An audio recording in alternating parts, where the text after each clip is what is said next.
Hello, I'm violinist and composer Hannah Woolmer, and thank you for joining me on my YouTube channel. I've not been on here for quite some time, but it is 2020 and I've noticed during lockdown a lot of you are coming onto my tutorial videos, and I thought it was a good thing as so many people are stuck in their homes in different parts of the world. Many people are turning to learning an instrument, so I've started making more tutorials because I don't have many on here and I haven't made them for a while. Hopefully you like what you see. Feel free to watch all the other videos as well of me performing my compositions to get an idea of who I am. And please feel free in the comments to ask a question or ask for another video that you would like. Today's video is about playing in tune. And I think on any instrument or vocal, any sort of music, playing in tune is fundamentally what we need. We need to be able to control our tuning, otherwise we can't express the message that we want.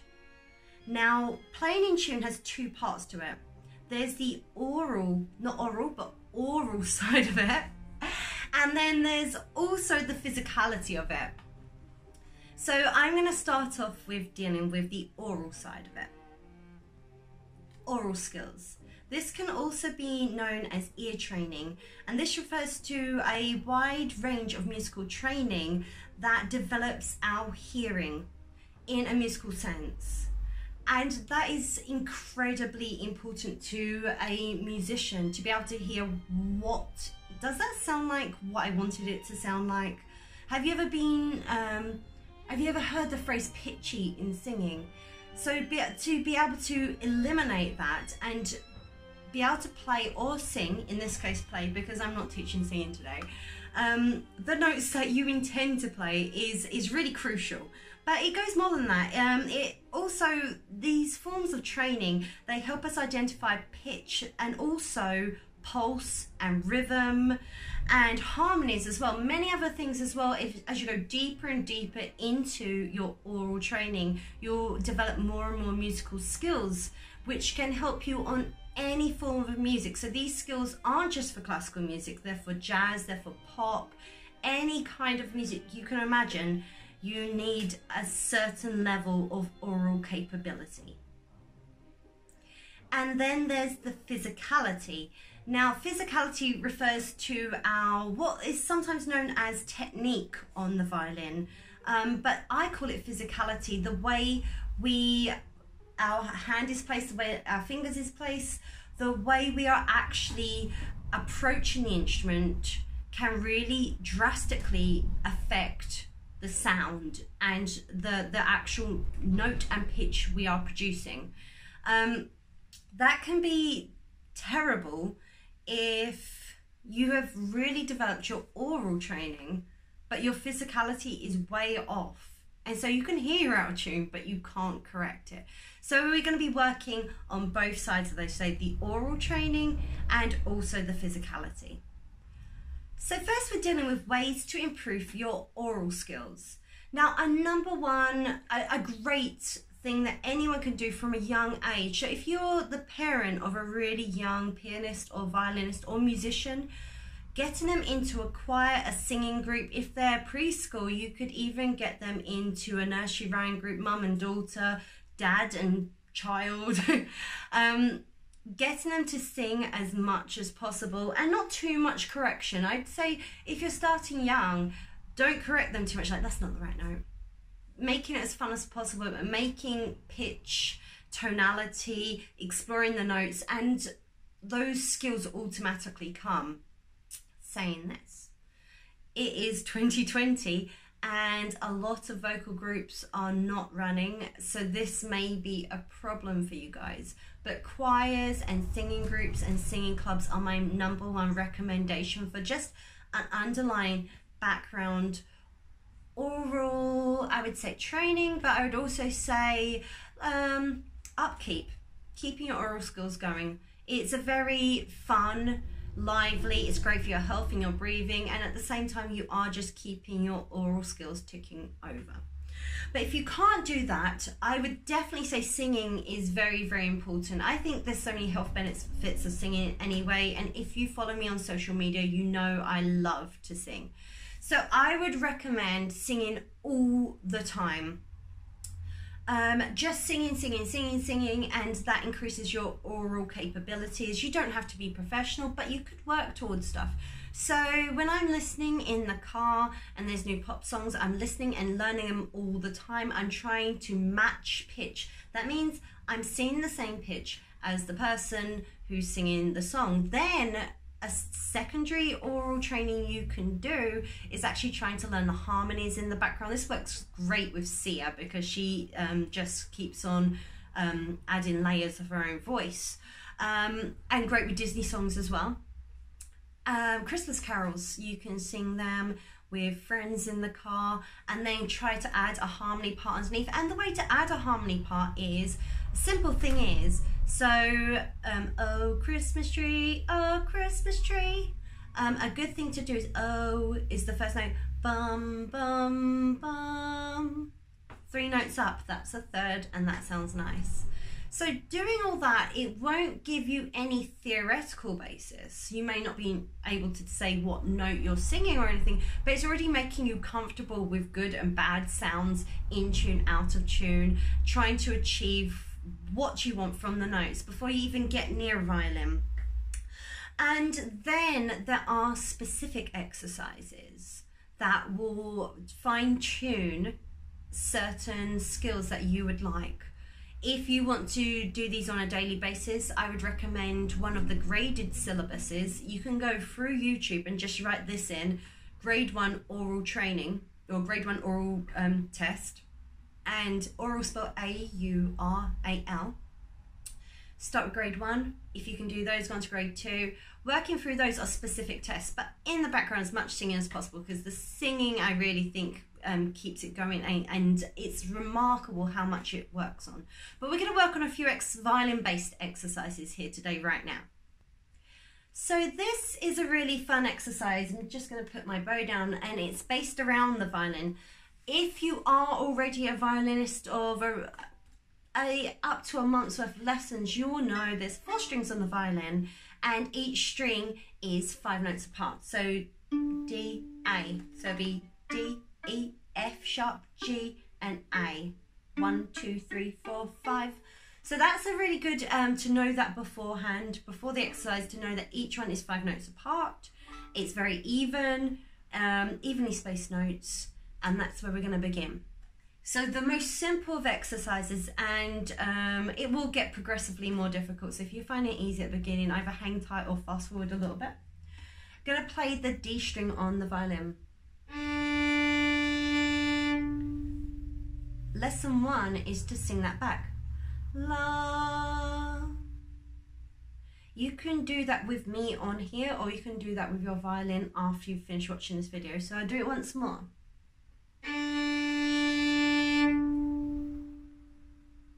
La. Now, I don't know if this has been picked up on the microphones right now, but an interesting thing is, if you sing in tune with any of the strings on the violin will sing back to you. So it's your automatic tuner. Ah. Try that at home with your violin. If your violin's in tune, make sure, try playing the note first of all, to get it in your head. When the note stops, ah, and it's sung back to me. When you feel you're getting better and better at that, sometimes a nice warm-up exercise when I walk into my music studio is to just ah, and I'm already knowing, where am I on tuning today? I'm just going to put this out there. I have relative pitch, not perfect pitch, which I quite enjoy because it means I can tune into various, even if something's not in concert pitch, I can tune into that. The downside is if I hear a piece of music and it's gone down a semitone, I don't know it's gone down a semitone if everyone's playing down a semitone until I play and go, oh, that's not in tune. So there's pros and cons for perfect and imperfect, and perfect and relative pitch. I was thinking about cadences there. Okay, so once you get that sorted, you can make things a little bit more difficult. Again, I'm starting it very easy and it goes on harder. So we've got D, A, F sharp, G. So that is the first 5 notes of a D major scale. D, E, F sharp, G, A. Now we're going to see if you can sing those five notes. So I'll sing it for you and put myself out there. D, E, F sharp, G, A. And the good news is, if you're doing this with your violin in your hand, the D and the A will be your automatic checker. So your first note and the last note should sing out on the violin if you're in tune. D, E, F sharp, G, A. There we go, it's all in tune. Keep practicing that. Eventually you should be able to do it with just the D being played. D, E, F sharp, G, A. And then we can make things even more complicated. So if you were doing it with a teacher, they'll be quizzing you about this, but instead if you're working at home through some kind of lockdown, then you've got to be your own taskmaster. Master. So what we're going to do now is from D, can we sing an A? And we can count that up. D. So the A is ah, and I can check that. All these, I wouldn't do these for long periods of time. 5-10 minutes a day, 5 minutes or 10 minutes before you start playing the violin or at the end of playing the violin, and it will increase your ears to be able to pick that up. Now we're going to go for F sharp. So if we remember our D, D, my violin's singing, cool. F sharp. So constantly quizzing yourself like that, that is a specific exercise to really tune your ear into specific notes. But if you're not at a stage where you would like to tune, you're able to do that, then you can just sing it along all the time with music. And it doesn't have to be music with words. It can be favourite classical music on the radio, music on the radio.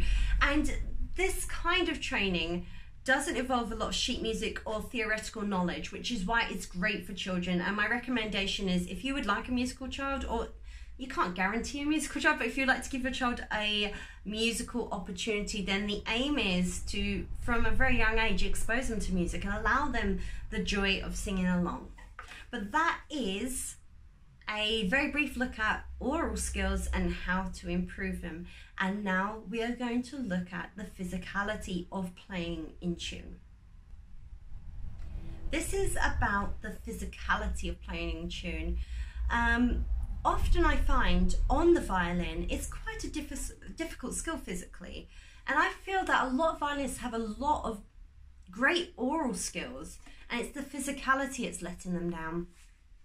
But I was a very sporty child, and I enjoy many activities and hobbies as an adult, and I found the same principle applies to sport and any other instrument and many learnt skills about physicality. We want a strength, but at the same time you do not want to force things.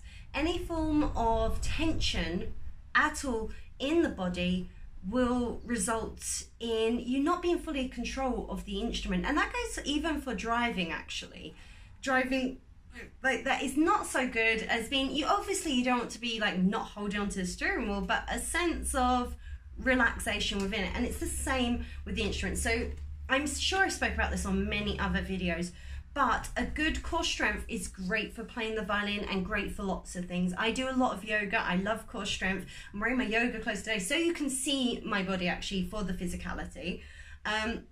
So I'm sitting down at the moment, but sitting or standing, we don't want to be slumped, but holding our bodies up from the core and the violin will obviously come to the shoulder. Now, we're going to be focusing on, in particular today, the fingers. So what I see, and I will do a close-up on this as well, is a lot of people, when they first learn the instrument, they've got very arched fingers, almost like a square. And when placed on the violin, it doesn't give you a lot of room. You're very stiff and you're unable to place the finger exactly where you want, because it's got to go, when it's stiff, there's not as much freedom in the joints. So when you place your violin down on the fingerboard, if you have stiff, squared fingers, right angles on your fingers, then it's going to be placed down in probably not the correct position you want. And second of all, on the violin, it's the smallest of the bowed string instruments, and a millimeter is the difference between in tune and out of tune.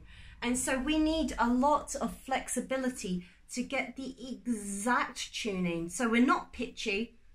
Our intonation is a word that's used a lot in music.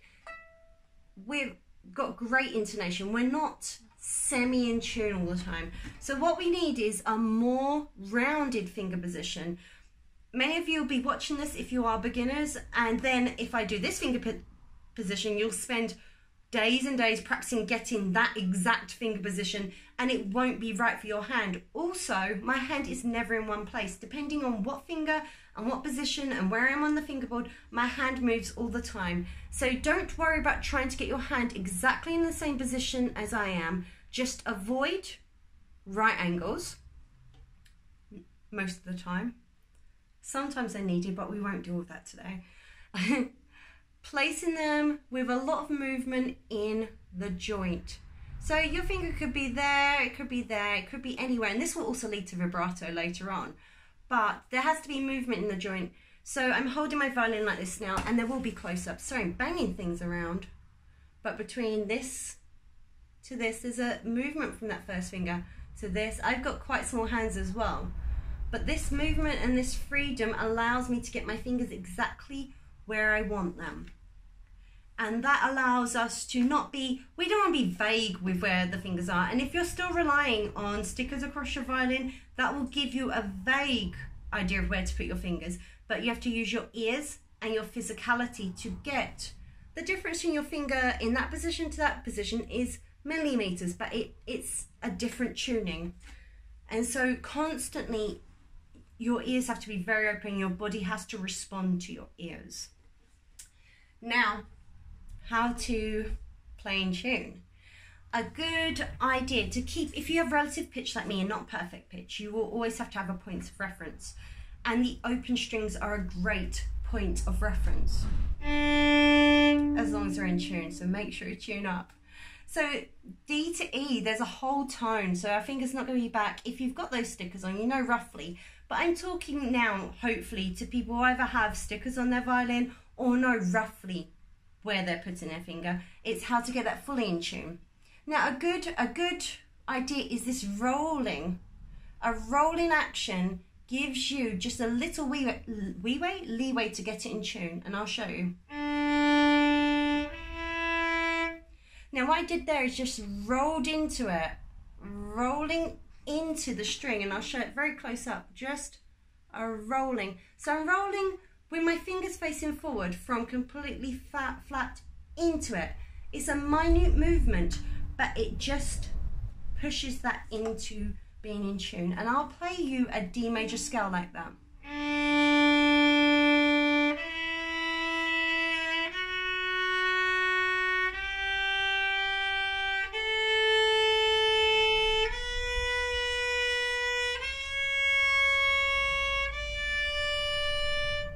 Now for each of those notes, I didn't have any stiffness. My fingers were nice and relaxed, and I just rolled into each note. I like to come from underneath the note and roll in, and that's often easier than rolling backwards. But practicing that movement daily and the physicality, and then always checking to make sure if this arm is nice and loose, the wrist is nice and loose. We want pressure from thumb to finger. The pressure between the thumb is to counteract the finger pressure pushing down.